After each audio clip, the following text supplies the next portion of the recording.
Hello, my friends, and welcome back to Take a Deep Breath. My name is Mike Maher. I'm a breathwork coach, and I'm the host of this YouTube channel where we talk about breathwork, wellness, and everything that kind of sits in between. And today I have the absolute privilege of bringing back my friend for the third time, Mr. Jesse Kumar.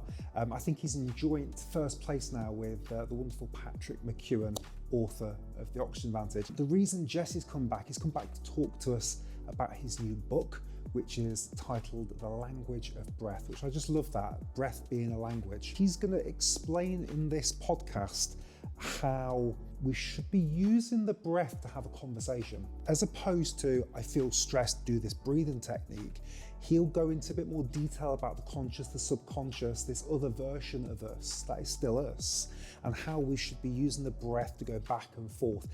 Never had it explained in this way before, and it got me very excited, not only about my practice with my clients, but also about the relationship that I have with myself. And he's got some really nice takeaways. There's a couple of really nice techniques he gives us in this as well. The book is worldwide out everywhere, The Language of Breath. Highly encourage you to click the link and get a copy for yourself or somebody close to you. And Jesse also has a 3-day Language of Breath challenge coming up. It's a live challenge, so I'm going to link that down below as well. I can't wait to do it personally. I hope you'll come and join us. Thank you so much for being part of this podcast and this community.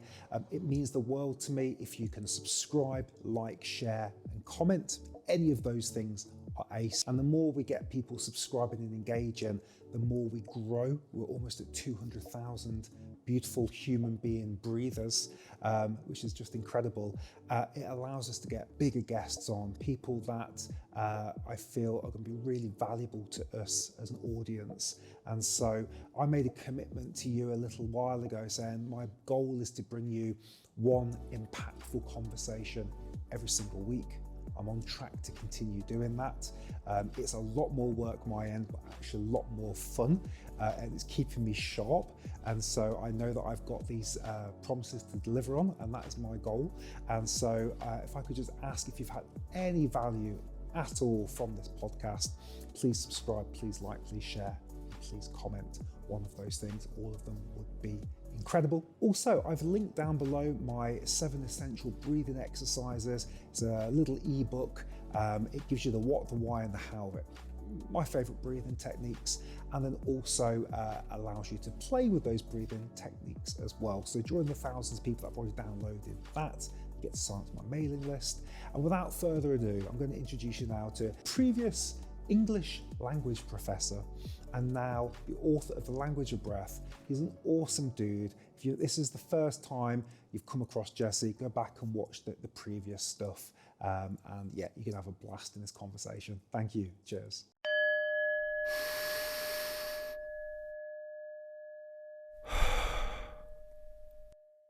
Mr. Jesse Kumar back in the house. How are you doing, my friend? Hey, good to see you, Mike.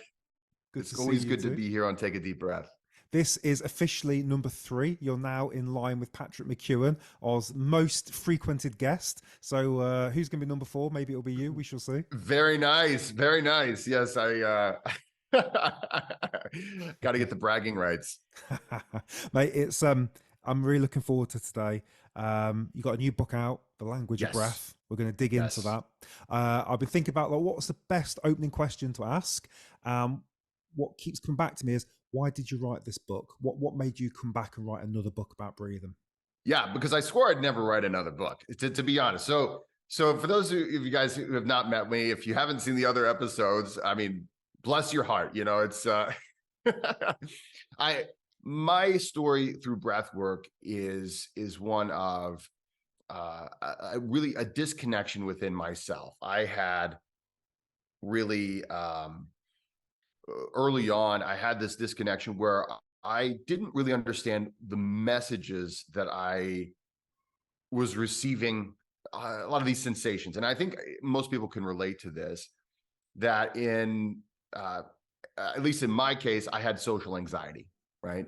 And then the sad thing is I was also an extreme extrovert. You know, I like to talk. And so I was getting all kinds of anxiety trying to do the thing that I needed to do to feel good about myself. And so that's how I kind of came to breath work. Ultimately, I was trying to find ways to deal with stress, to deal with anxiety in a positive way. And so I wrote my first book in 2020, A Practical Guide to Breath Work. And that kind of told my story. It told a lot of the story of the autonomic nervous system, a lot of the things that, and I always talk about the reason I wrote that book was because it was the book I wish I would have had when I started breath work, all those years ago. Same can be said about this book. Actually, I didn't even mean to write it. I mean, it's not like I wrote it by accident, but I was speaking at a symposium and somebody said, "Hey, I loved your talk and we'd love to publish your book." And so I'm like, okay, I'll do it. And then I fell in love with writing. So who knows how many books are in me, but ultimately, this is the book that I wish I would have had again. So I wish I would have had this information earlier on. And so what the language of breath is all about ultimately is starting to understand ourselves better and learning how to interact with ourselves in a better way. So we do this basically in 3 steps. One is we have to start to look at ourselves in a different way. The current paradigm that we have oftentimes is I am a mind that drives around this body. It's almost like we're this machine. You and I are similar age. You remember the Ninja Turtles, right? Of course. At least you're right. The Ninja, and then you had Shredder, who's the bad guy, and then there was this Krang guy, the brain that would drive around this machine body. Do you remember that guy? I don't remember. I remember Splinter. I don't remember this guy though. If you love breathing as much as I do, then you probably already know that breath work is one of the fastest ways we can change our state. We can induce feelings of concentration and focus. We can make ourselves relax. We can fall asleep. We can lower blood pressure, improve heart rate variability, improve lower back pain, and so many other things. But there's so much out there, right? There's so many contradictory methods. There's probably thousands of breathing techniques out there. There's hundreds of different people talking about breath work right now. It's getting really popular. And so it can be quite daunting to know where to start. Well, look, I've interviewed about 100 of the world's top experts now. I've got a whole podcast dedicated to it. So if you want to get stuck into those, absolutely can do. And you can learn like I've learned. Or for those of you out there that are thinking, do you know what? I just want to know the information that's bespoke to me right now, then I actually take on one-on-one clients. So I only take on a very, very small amount of clients each month, and I build a package that's just for you. So we start off by doing your breath assessments. I will run through about 5 different ways that I can measure your breath.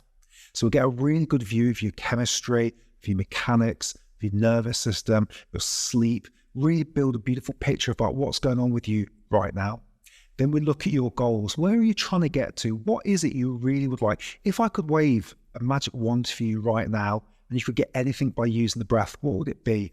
And then we look at those 2 things, and then I help you then get that by building your own bespoke breath coaching package. So it's very exclusive. It's only a couple of people. It's direct access, one-on-one. They book up fast. So if you'd like to have a complimentary breath consultation with me, see if you'd be a good fit, then click on the link below. There's a small questionnaire to complete, and then we can jump on Zoom, have a chat, and if it's a good fit, then we can get stuck into your bespoke breath coaching plan. Thank you so much for listening. Now back on with the podcast. Okay. So maybe I was more of a Ninja Turtle guy. I was always, as a kid, kind of hoping I would get exposed to radioactive material and then turn into a turtle. Glad that didn't happen. But yeah, so there was this bad guy they had, and he was this disembodied brain, and he would just drive around like a robot legs, and he had like a robot body and whatever. And I think a lot of times we look at ourselves like that. And it's as if there's a like a border, like some kind of a border at our neck. And I think in our space, we've really tried hard to say, no, it's mind and body. They're connected. But I want to, in the language of breath, I really want people to start to see themselves as a complete whole thing, right? It's mind and body. It's all the same thing, right? You are 37.2 trillion cells all working together to try to thrive and survive on planet Earth. And so the first step of learning the language of breath, and I talk about this in the book, is ultimately trying to look at ourselves in a different way, as opposed to this mind that drives around a body. We're a one whole organism. It's just that we have two separate experiences. And this is what I didn't understand as a young man. Okay. And I don't think most of us understand this. We feel these things, anxiety, right? I feel stress.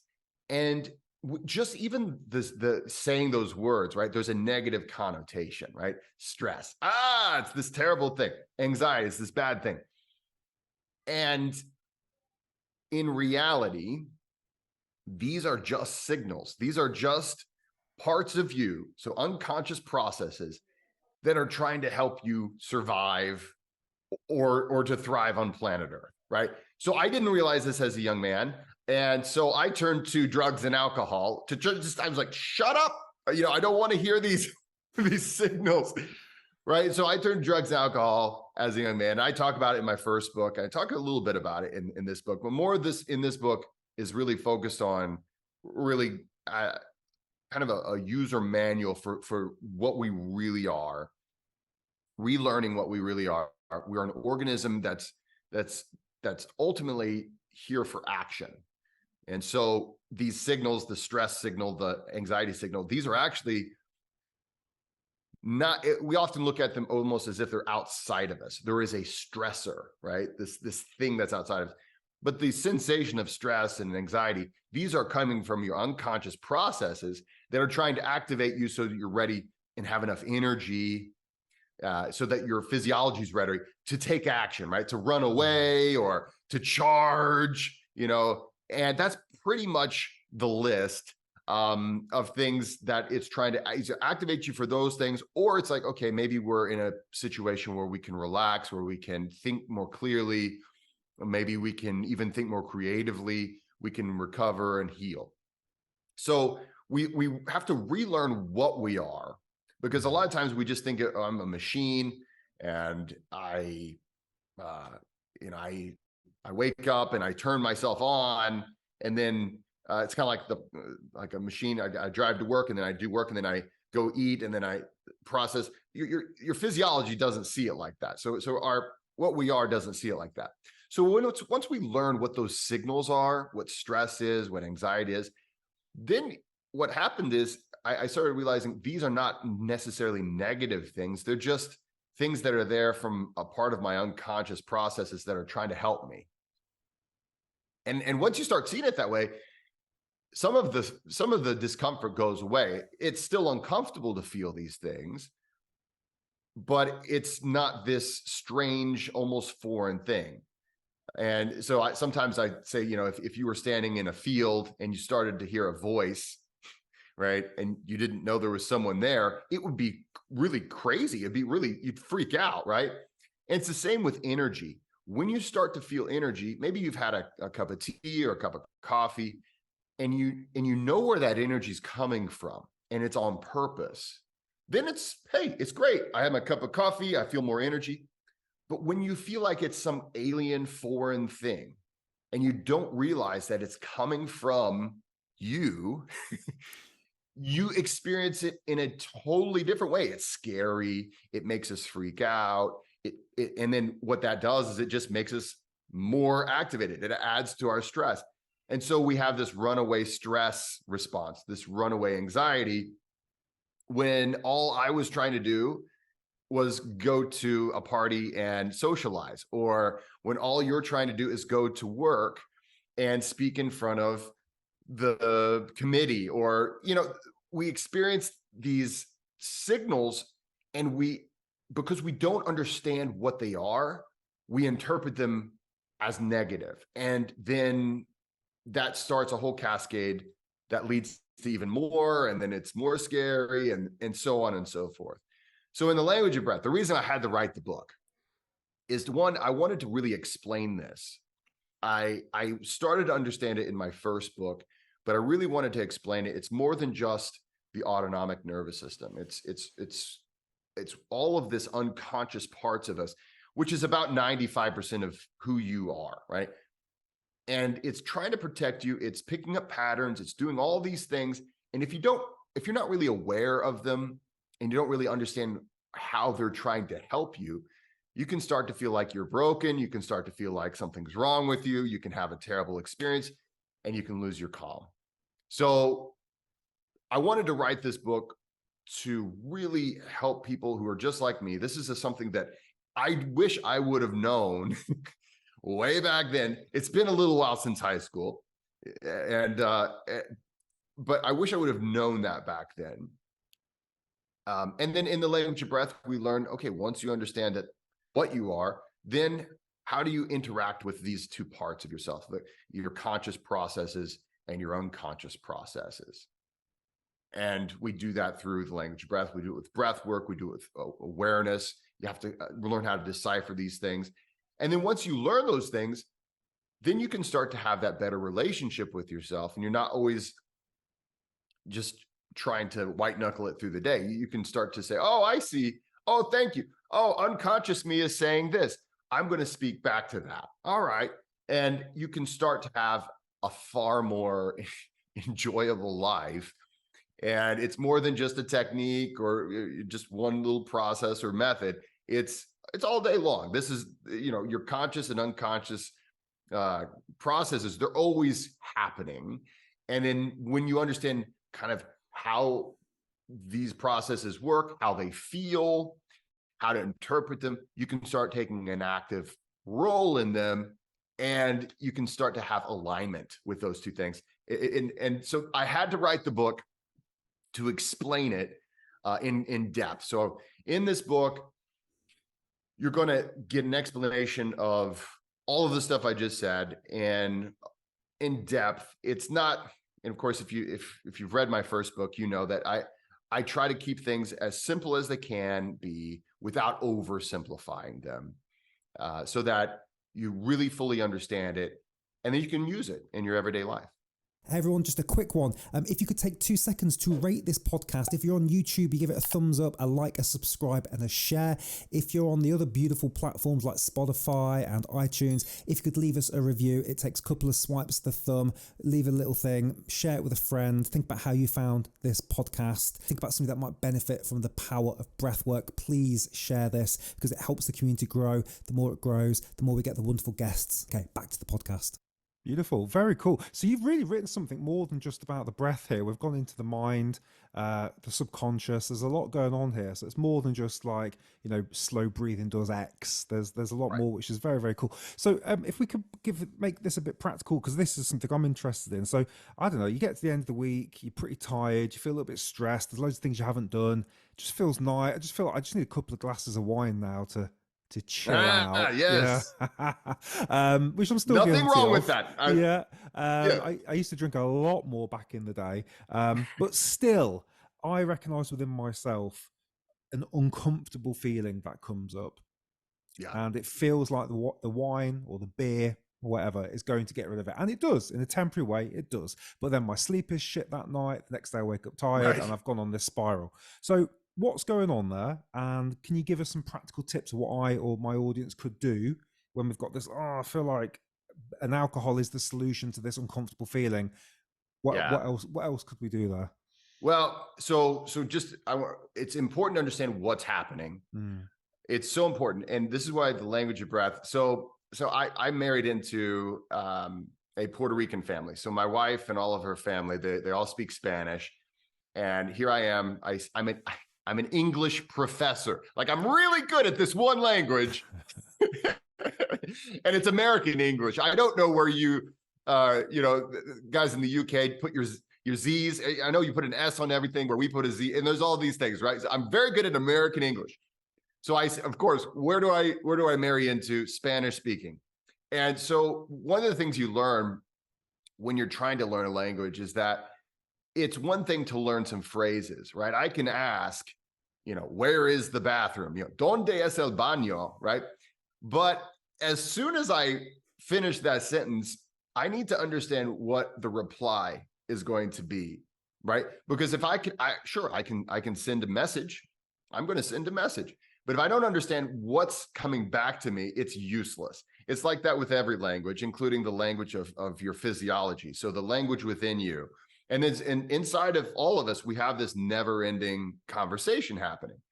And so when it comes to what you're talking about, so it's important to understand what it is, what that message is, what is actually happening here, so that we can use breathing in an effective way. Because a lot of times a person might say, well, I've heard that XYZ technique is good for XYZ thing, right? And I was that way. And I don't think I'm not trying to poo-poo on that, because that is how we tend to understand it. And if I were to say, okay, maybe I know a few phrases in a language, and I go to Puerto Rico is where my in-laws are from, but any Spanish-speaking country, and I say a few things, I can start to get by a little bit. I just know a few phrases. I can ask about where the bathroom is. I know how to ask for a beer, right? And so, okay, I can start to get by a little bit. I can't really have any in-depth conversations. I can't really form a relationship, right? But I can start to get some responses. And so most people that come to me, they've kind of messed around with breath work. They've learned this technique. They've taken that course. They've done a lot of things, and they're like, I still, yes, these are really cool, and this is very blissful, but I still really I don't understand what's really happening, or I'm not getting what we consider benefits, or the results, or however we want to quantify what we should be getting out of breath work. I say you should be getting a relationship with yourself. You can trust yourself, but whatever, I'm not getting those things anymore. What's the deal? And so it's really important to understand what's happening, so we can interpret that. So then we can respond accordingly. And then we have to also understand the reply. So what you've got going on here is generally we call rumination. And so this is a miscommunication between the unconscious and the conscious you. So this is something we oftentimes will blame modern life for. And there are more reasons in the modern age for this to happen than maybe in previous years. But we've been dealing with this for as long as humans have been humans.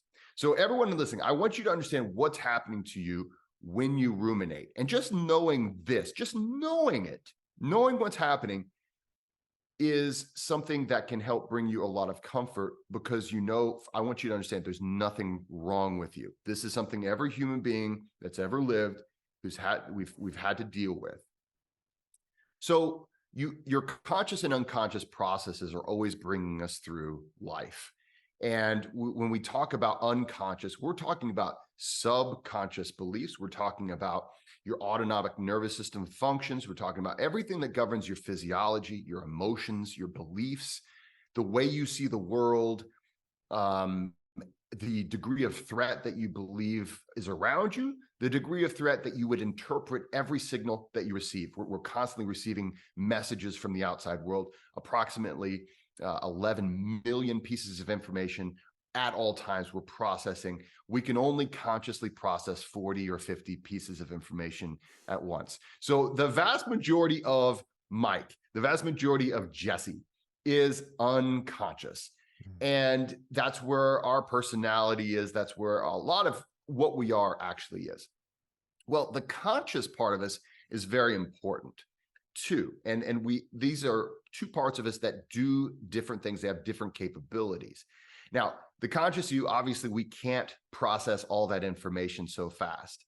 And when we think about, a lot of times we talk about the brain being the supercomputer, right? But it takes me forever to figure out where I left my keys or those things.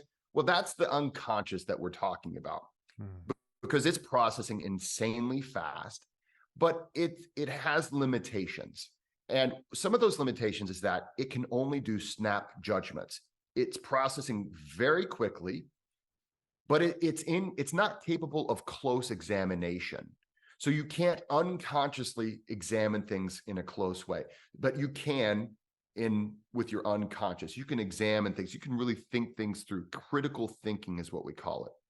It's difficult. It takes more calories. We don't like to do it. We'd rather just let the unconscious do its thing, but we do have that capacity. So what happens is the unconscious is always putting together, this is how things are, this is the way the world works, this is your situation. And whenever it's unsure of something, or whenever it's like, I need to worry about something, it's going to kick it up to the conscious you, which is capable of critical thinking. It takes longer to do critical thinking, takes more calories, it takes, but you are able to do it. And you can decipher, am I really in danger? Am I really so stressed out? Is there really a reason?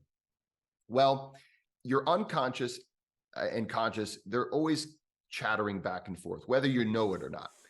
And the conscious you is capable of thinking about tomorrow. It's capable of thinking about yesterday. So it's able to plan ahead. It's able to think about memories and learn from past experiences. And that informs the unconscious. The unconscious is not able to do that. So if you're thinking about tomorrow, or if you're thinking, man, I've had a rough week, these are all the things I'm worried about.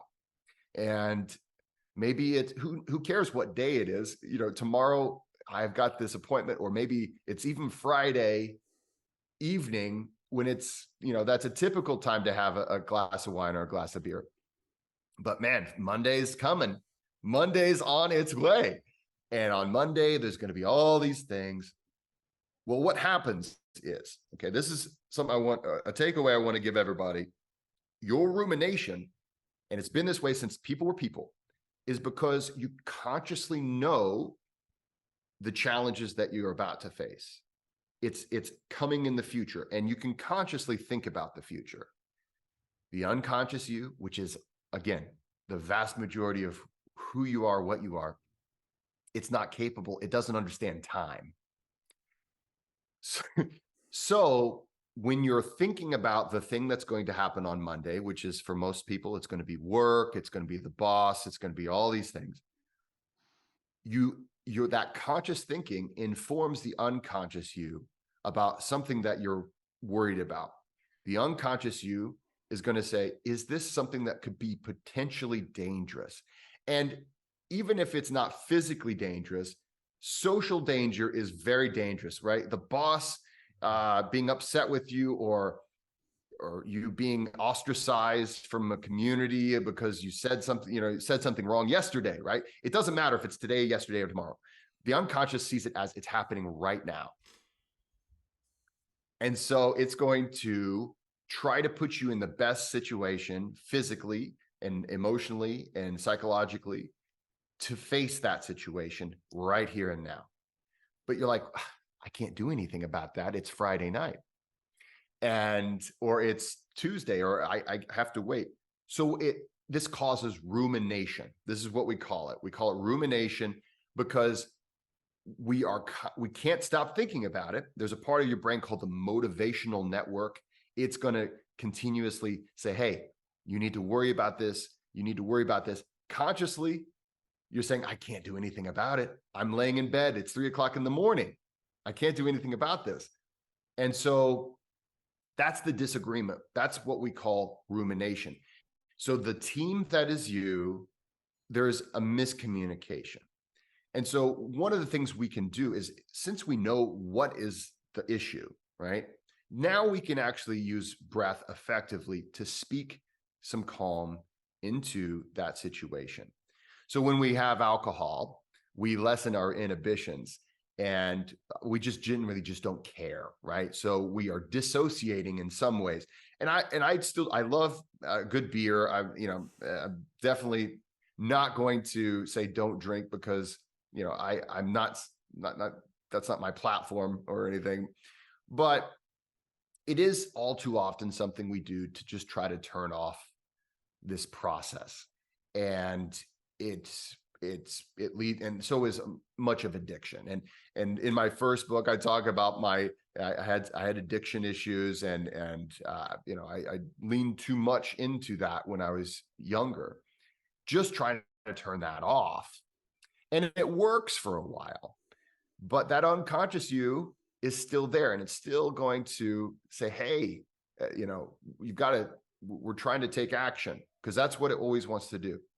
So with breath, so if we're going to say, okay, we're going to speak the language of breath, I think we all know that the language of the unconscious, you should know at least, you can't just say calm down, right? You can't, this verbally, it's not going to speak English, Spanish, German, any other language, right?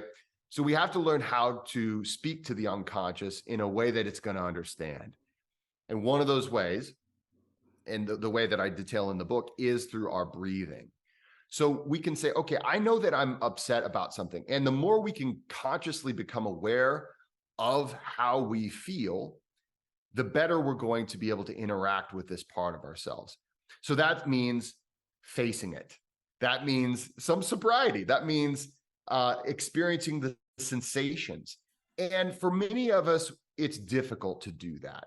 The sense of internal awareness, as much, even in the breathwork space, even in the health and wellness space, as much as we talk about it, most of us are not really as aware internally as we could be. And so part of the language of breath is learning how to develop that awareness. But let's just suppose for the listeners here, let's have a takeaway. If you have a smartwatch, right? So I have a smartwatch. It tells me what my pulse is. One of the ways that the unconscious is going to speak to you, or one of the ways you can infer its messages, is autonomic arousal, right? So if you're a fan of this channel, I'm sure you've talked about the autonomic nervous system, but just as a quick primer, the autonomic nervous system is a part of us that governs a lot of our physiological processes. One of those is the heart rate. So if you're a runner, you might see runners checking their pulse, and they want to make sure they're in the cardio zone, and whether they know it or not, what they're checking is, have I activated my autonomic nervous system? Am I in an active state enough to see adaptation? Because one of the ways that we speak to the unconscious is through challenging it physically or all these other things. But okay, I've got a heart rate, it's elevated. That lets me know that my unconscious has decided that I need action, I need energy. So it's giving me that energy. Well, let's suppose you're just nervous, right? You're nervous about the presentation you're going to give tomorrow. You look down at your smartwatch and you've got a heart rate let's just say it's significantly higher than your resting heart rate. So everyone's going to be a little bit different as far as what their resting heart rate is versus active heart rate. But let's say for me, I'm looking at it and it's like 100 or 120. Maybe I'm really freaking out. Well, what that is, the unconscious is saying, okay, there's danger here. And we need to run or fight. Or it's also saying, hey, there's something that's worth running toward. It's not always about danger. It can be about something that's worth running toward. But in the case of I'm worried about something tomorrow, it is we need to run away or we need to fight. Now you'll notice deep thinking, critical thought, creative thought is not part of when we say fight or flight, because these are things that are not really conducive to fighting and running away. These are things that we tend to do when we're safe. And so what happens is one of two things. You'll either just ruminate all night, or you can speak back and you can say, okay, I know that right now my unconscious believes I'm in a state that I need to take action. We would call this a stressed state. We might call this anxiety. These are ways to describe how the unconscious is speaking and is trying to give you energy and is trying to help you take action. So I can't take action right now. I need to relax. I need to calm down. So what do I need to do to clear my head and maybe take action that I can take right now? So often we get an analysis paralysis about thinking about things tomorrow we can't do anything about, when we could do things today that would help us or other people in our lives, right? And so we just get stuck. And so you can do multiple things. And a lot of these are going to sound familiar, right? Because these techniques that we've known for thousands of years, there's a reason why we've known them for thousands of years. It's just we have to learn how to, when in the language of breath, we call breathing techniques, these are kind of the phrases or the sentences of the language of breath. And just like learning donde es el baño, right? Where is the bathroom? It would not be appropriate to ask that, if you're already in the men's room, or you need to know the appropriate thing to ask or speak at the appropriate time. So let's suppose, and this is what happens all too often. Let's suppose you're really ruminating. A person says, well, I've heard of this one technique that should be good for this time. And they start doing that technique. They're speaking the language of breath. They've understood, I have elevated heart rate. My unconscious it believes we need to take action. I personally know I need to try to stay relaxed as possible because I can't take physical action right now. Well, I'm going to breathe in for 4, out for 8. Hey, that's a fantastic, lengthen the exhale. In some cases, that's going to work really well. But just like you can't just have a bunch of boxed sentences that you're going to say in a conversation, sometimes that sentence isn't the right thing. So maybe you might try it. In for 4, out for 8. Fantastic technique, right? Few things. Are you breathing that technique? Are you speaking that phrase with the right tone, inflection, and presence? That matters. So often we think about breathe in for this many and exhale for this many, but we don't think about, okay, how is it said? So we're both married men, right? And so, if anyone has ever been in a relationship, they know, they've heard, it's not what you said, it's how you said it. Maybe we've said these things to our spouses as well. It's the same with breath. So you can be breathing in for 4 and out for 8 and be screaming, calm down, in the language of breath. So we need to learn how to breathe those techniques. So where to put the breath, the volume of breath to take. These would oftentimes we talk about breath mechanics. So we're thinking about the breath mechanics of how to breathe that breath. And then when we do that, we can say, okay, is in for 4, out for 8. Am I screaming, calm down? Or am I speaking with the tone that's actually going to help me to calm down? So these things need to be they need to be the same, they need to match, or else the unconscious you is going to pick it up and it's not going to mean the right thing. So if I go up to a person and I say, donde es el baño, right? And I don't know if the tone and inflection matters that much, but if I'm screaming it, they know I've got to maybe I've really got to pee. But the thing is, tone and inflection make a huge difference.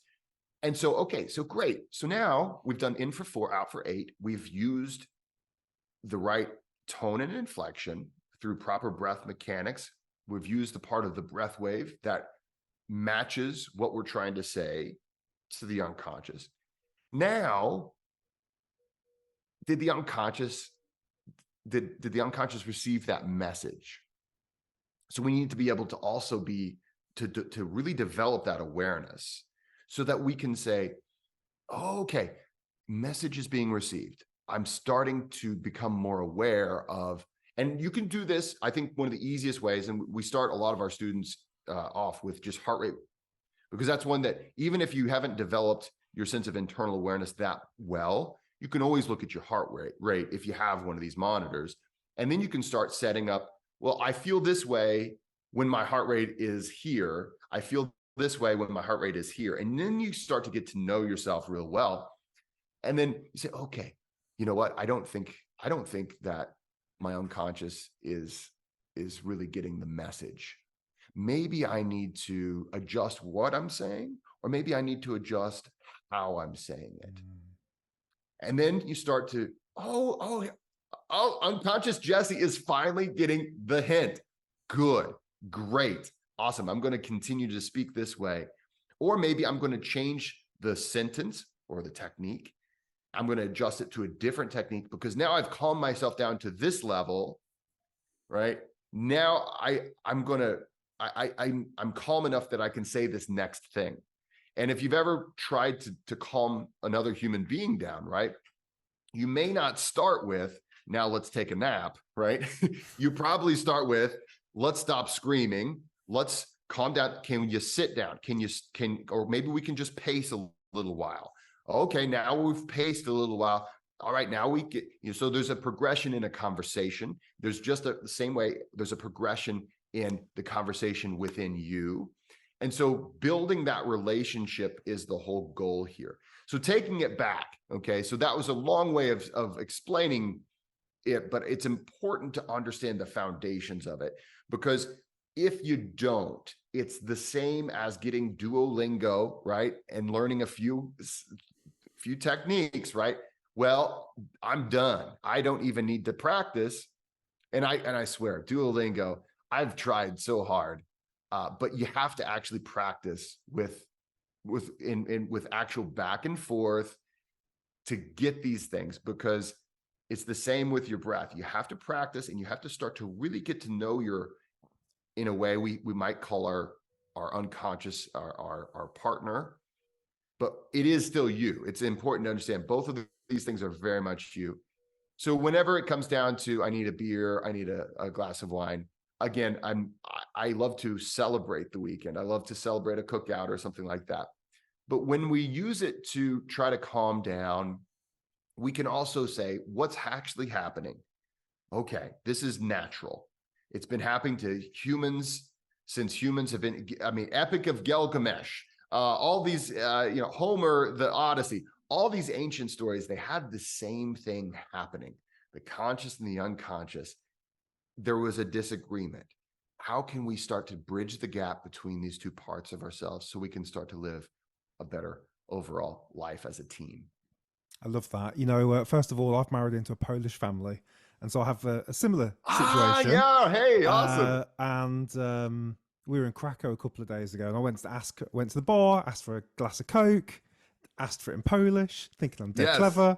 She speaks back to me, asking if I want ice. I haven't got a clue what she just said. I'm now just staring there going, I'm English, and it's just awkward. And so I relate to not only your Puerto Rican explanation, but also the breath side, because so many people I know, and I've been guilty of this in the past as well, is like, do this breathing exercise. And then you do that breathing exercise and you don't feel better, or something's not right. And what we've not been doing, this is really interesting, Jesse, we haven't gone back and going, okay, what's that part of my body actually saying now? I need to listen, and then I need to change tact. It's not just a case of just do this for 20 minutes. It's a conversation. Fascinating. Yeah, and we've looked at these things as symptoms as opposed to what they really are and their messages. So we look at anxiety, we look at stress as symptoms. And what are symptoms? Well, those are the signs that something's wrong, right? Whenever you have symptoms, oh man, there's something wrong with you. And the thing is, this aspect of being a human being is the reason why you and I are here today. If these things did not exist, then no one, we are speaking to each other across an ocean. This same process of conscious and unconscious, the actual disagreement between these two things, that's how we also get curiosity. Because what happens is this motivational network, this unconscious part of you says, I wonder what's across that ocean. I wonder what's over on the other side of this hill. I wonder what's over there. And what happens is, then it says, conscious me, I want you to think of what could be there. The conscious you says, well, there could be there could be gold, right? That's what got us, or spices. That's what got us over here. There could be, another tribe to mate with. There could be fame and fortune, right? Just imagine if I were the person that got over there first. And so the unconscious says, well, let's see, fame and fortune, gold, the spices, all these things, those would help us survive and thrive. Those are things that would help build our ability to survive, because we'd get more money and we'd have, and if it fame and things, that would actually improve our social status, which is just as important. And being a human, right? The thing that makes us human very much is not just we're out there to eat and fornicate. We're also there. We want to have, I always speak with my hands, and on Zoom, it makes me raise my hand, but we want those we want to rise in the social structures. We understand the value in those things, or at least we understand the value in falling down in those, which is another reason why we ruminate. So it gnaws at us. What is on the dark side of the moon? What is out there? We've got to get, to this new place.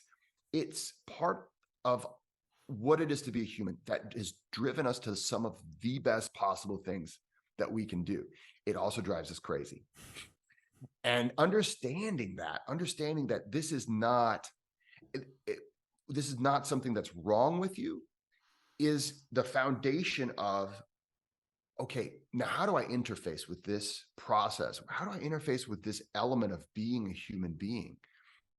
And again, the first thing we have to understand, it's not just a 100% top-down thing.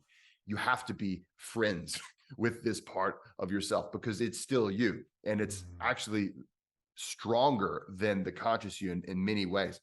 We understand what it's like to try to start a new habit, right? I know I'm not supposed to drink too much beer, right? Or I'm not supposed to have, too much sugar or whatever. I can consciously white knuckle it for a while, right? And so much of the discussion, at least I was very guilty of this in my early part of my breathwork career, is it's all about control, right? Control, control, control. And, top-down control is an amazing feature that we have as an organism. It does exist and it's very, very powerful.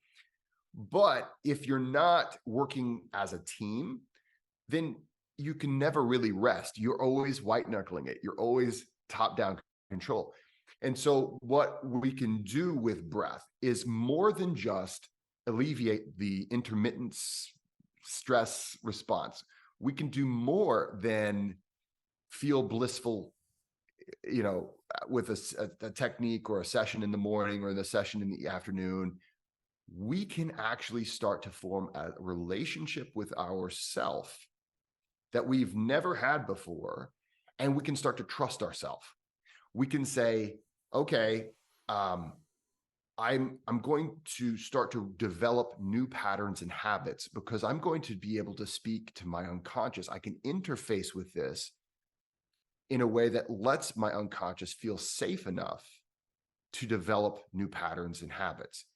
So you have to understand those patterns and habits are oftentimes, they seem to be hardwired because as far as you know, and when I say that, as far as your unconscious knows, right, which is you, those patterns and habits are there. And they're the only reason why you've stayed alive this long. They are the thing that are keeping you from all the dangers. They're the things that are keeping you having friends. And they're so important. We can't get rid of those. So that's why a lot of behavior changes, even though we consciously want to make those changes, it's very difficult. And the two easiest ways, when I coach athletes, I always say, I can make you run faster if I make you feel absolutely afraid for your life. Right? But I can't do that every day. Eventually you're going to understand I'm not really going to hit you over the head or shoot you or whatever things that I could think of on the maybe first couple of days. The other way is to make you feel safe enough to do it. So if you feel safe enough, then you can start doing these behaviors and you can start to see yourself as a whole new person. You can start to say, well, I'm a person who can take action in these ways. I'm a person who I'm not relying on these old patterns anymore because I'm safe enough to forge a new pattern. And I'm working with my unconscious as opposed to just struggling and white knuckling against the stress and anxiety. I'm reducing that response. I'm telling that part of myself, you don't have to, we're actually safer than you think because I can do the thinking and the critical thought. Okay, now partner, who is my unconscious, who trusts me because you kicked this up to me with the stress response. I'm going to reply back to you using this language. We're all right. Yes, vigilance is, it's not like you're suddenly going to take a nap. We still need to stay vigilant. And I know you're still saying, I think we might be in danger. And I appreciate that. But I'm going to speak some calm into this relationship so that we can take a step forward that we normally wouldn't be able to take or that I would normally have to white knuckle through. And then you can start to see these changes much faster. Now I'm a person who thrives in a social situation. Now I'm a person who thrives in a meeting that I normally would hate going to that meeting. Now I'm a person who thrives when I'm driving on the highway and there's all these semi trucks and the chaos of that used to drive me crazy and make me have so much anxiety. I'm a person who can thrive in those situations because every time you successfully complete them and you feel safe enough to successfully complete them, you start to train that part of yourself, that unconscious. See, we're a person, we're totally capable. And so the ramifications of renewing how we look at ourselves, really changing that paradigm. It's not top down necessarily all the time. That's not the goal, at least. It's a relationship. Once you start to see yourself that way, you can start to interface with that other part of yourself, and you can start to create a far better experience rather than having to white knuckle everything. Yeah. Yeah. Oh, I love it. I love it. I'm picturing two me's now next to each other. Good. And there's one just freaking the F out. And I'm like, hey, just chill out. And I was like, you're not listening to me. And so I'm just picturing like having that conversation. And actually it's really, yeah, it just feels really good. It just feels really good because you wouldn't just go, just do this. And then and I'm not going to listen to you anymore now. I'd go, try this. How are you feeling right now? And then, yeah, going back, like any conversation. Interesting. Very interesting. Can you tell us a bit about the smiling back exercise? What's going on there? Yeah, so actually I'm glad you're in this headspace because this is an exercise that I encourage people to do, and I'd love to share it on your podcast. Ultimately, if a person can just even close their eyes, and if you're driving, you don't have to close your eyes, but if you close your eyes and just picture your own smiling face, right? If you just picture your own smiling face and just kind of introduce yourself to yourself, right? We often just associate, we identify as the conscious part of ourselves. So just look back and understand that there is another part of you that is you. And just kind of just observe that face. That is your face. And that is the unconscious you. And that part of you is saying, you know, I'm here. I'm always trying to do my part based off of the best information that I have available. I'm going to do my part. I'm going to put us in the physiological, the emotional, the psychological states that I think are the best for this moment. I love you so much. I'm going to do all this. I am on your team. You're not alone. And then you can introduce yourself. Hi, unconscious me. I am the conscious you, and I'm here to solve problems. I'm here to critically think, and together we're one team. And ultimately, just doing that as a mental practice, and you can open up your eyes and just having that as a mental practice of just seeing yourself as more than this singular thing, seeing yourself as what we really are. It's really incredible what we are, because and we overlook it so often that and oftentimes when I talk about the unconscious you and how it influences how you see the world, and a lot of people don't like that at first, because we like to feel we've really got this addiction to control. And when you see yourself as a relationship, you kind of have to love yourself a little bit. And when you're in a relationship, if all you're doing is barking orders and you're not being the attentive partner that you should be, and saying, hey, I'm going to listen to you, you're going to listen to me, you're not really a team. And a team does so much more than like a slave and a slave master. If you can really say, this is how I work. And it's just looking at ourselves in a different way. For so long, we've looked at ourselves, slave, master, slave, operator, machine. You're going to have to go back and look at the Ninja Turtles and find out about Krang. But, I am a consciousness that operates this, I guess, a flesh robot. And, when you think about so much of how I experience reality, so much of my likes, my dislikes, so much of who I am, it's not just this conscious thinking, problem solving part of me. There's this whole other part of me that's trying to help me all the time. And if I'm just trying to get it to shut up and I look at it, that's the problem. You're the problem. What kind of relationship is that? So the smiling back exercise is a part of the language of breath. And just ultimately, and you can do it in many different ways.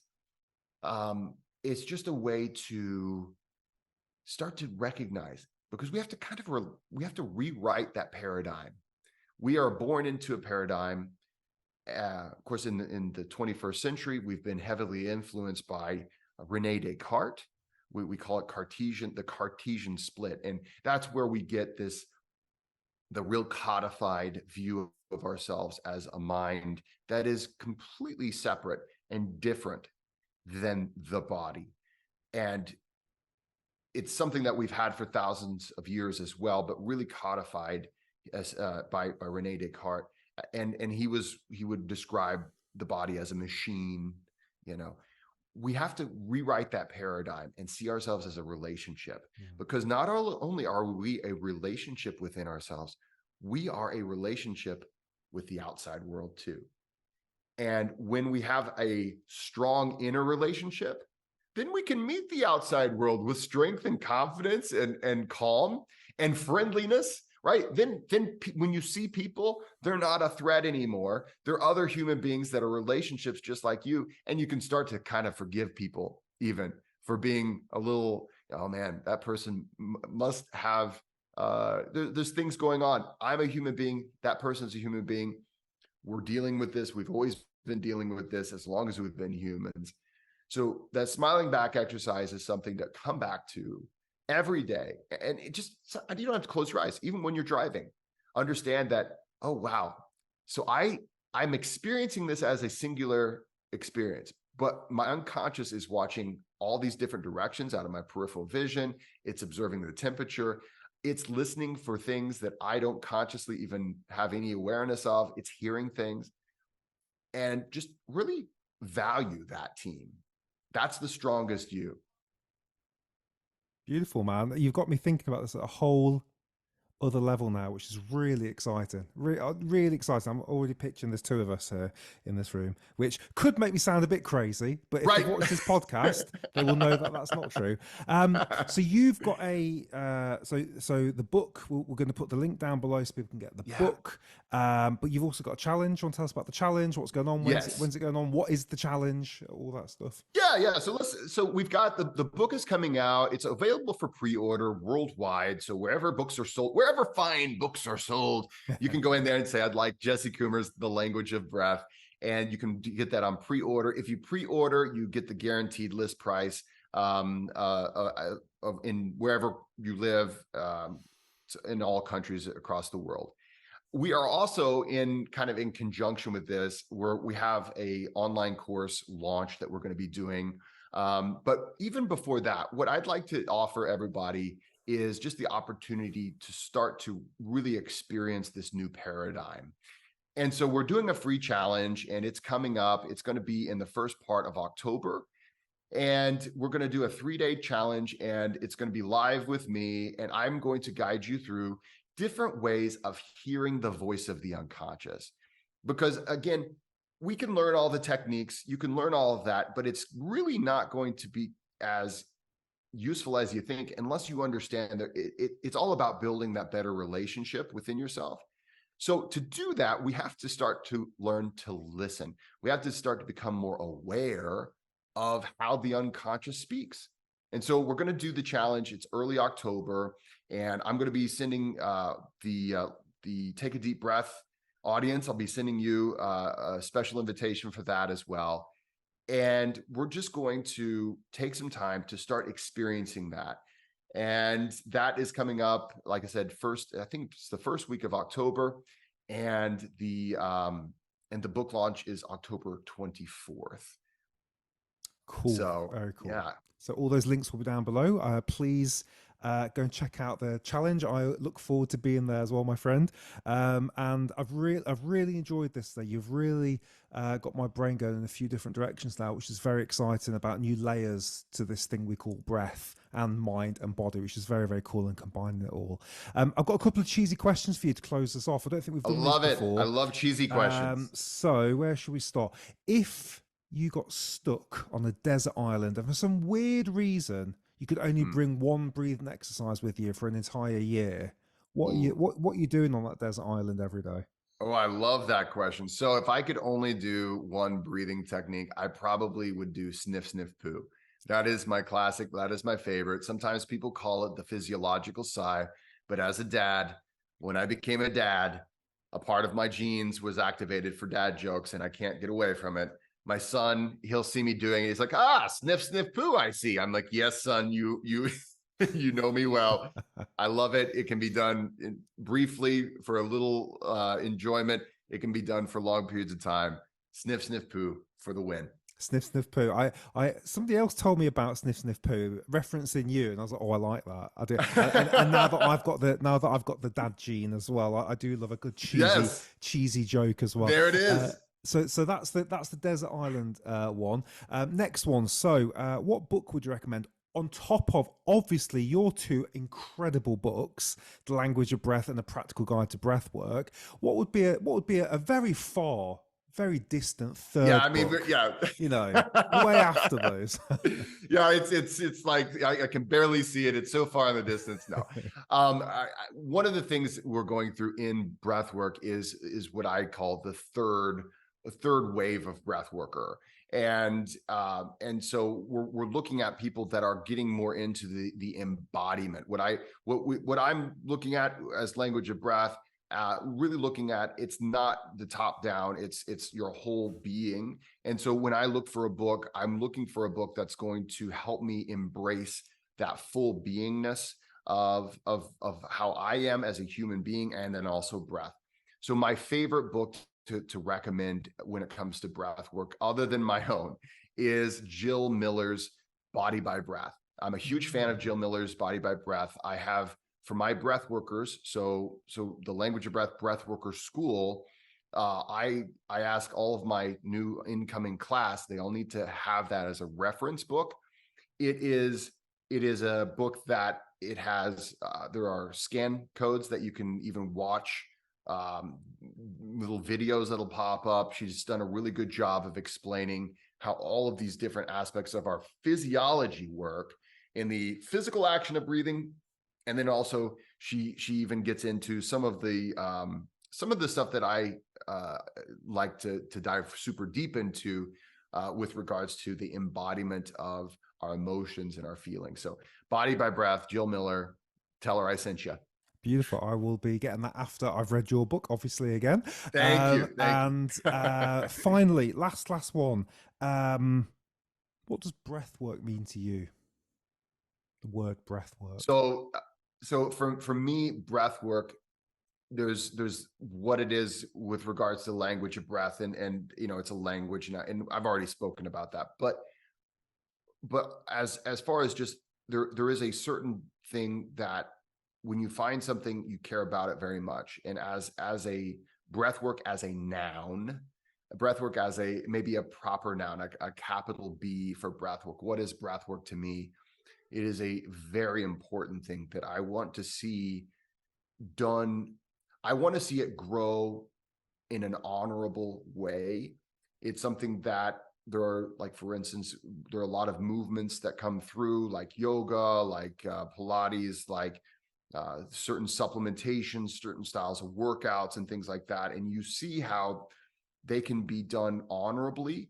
And you can also see how they can be taken and really adulterated and used inappropriately, or used to serve a guru or things like that. And so I'm very passionate about the future of breath work. this beautiful modality that is central to my life now. It's something that, has changed the way we look at ourselves, and it's given us an insight on who we are, what we are.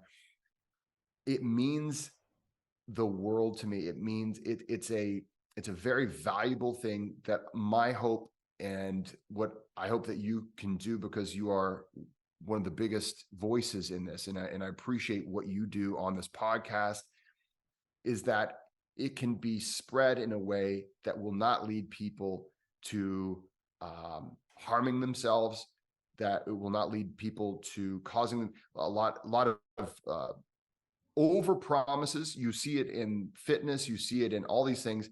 One simple trick, it's going to cure all your problems.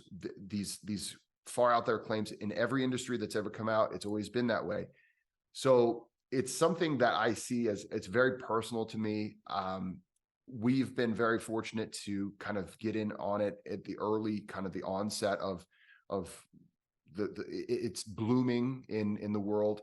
And so it's something that's so important that that it hurts me when I see it misrepresented, and it's something that it makes my heart sing when I see it done well. So I want to thank you for what you're doing to bring it. Your channel is fantastic.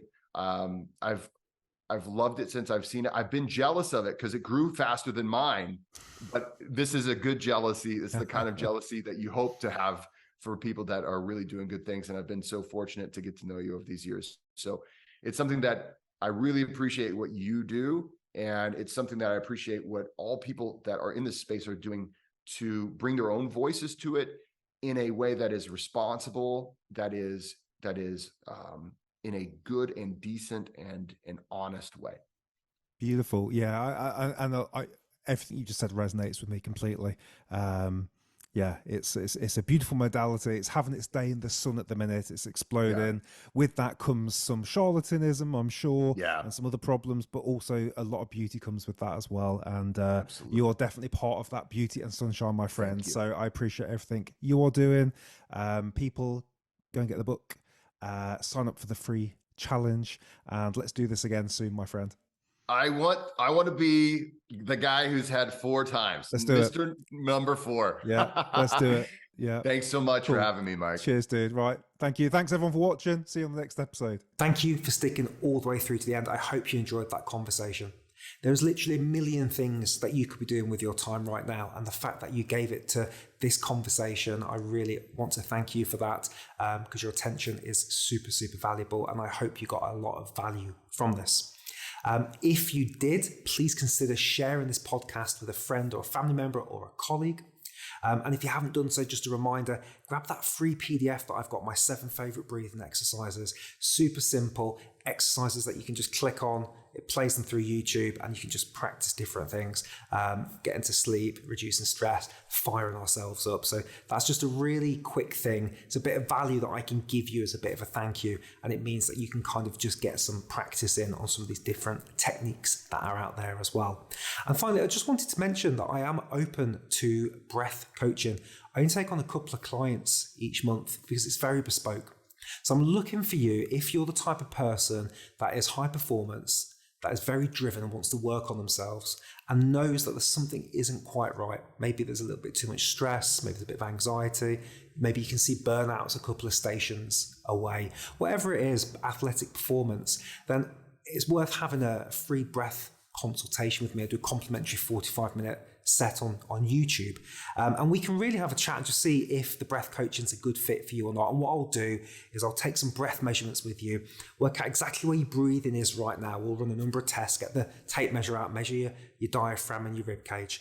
And then we'll look at your goals. Where you trying to get to? What are those things? Let's try and crystallize those goals. And then off the back of that, if we think there's a really good fit there, then we can talk about my 6-week coaching package. And my goal is to shortcut everything for you, because you can listen to all 100 of my podcasts. You can read 50 books on breathing, or we can spend 6 weeks together, an hour a week, and I'll help you get where you need to get to a lot quicker. So if that sounds like something that you might be interested in, you can click below to apply. It's a very limited number of spots. I'm really look forward to meeting some of you. And if it's not for you right now, then don't forget, on this YouTube channel, there's over 300 videos. We've got 100 interviews with the world's top breathing experts and 250 breathing exercises for you just to try or categorize, beginner, expert, all those different things. So what you can do next, you can try this breathing exercise here, or you might want to try this podcast here. I think that'll be quite useful for you. Thank you so much for being with Take a Deep Breath, and I'll see you on one of these or the complimentary breath consultation. Cheers.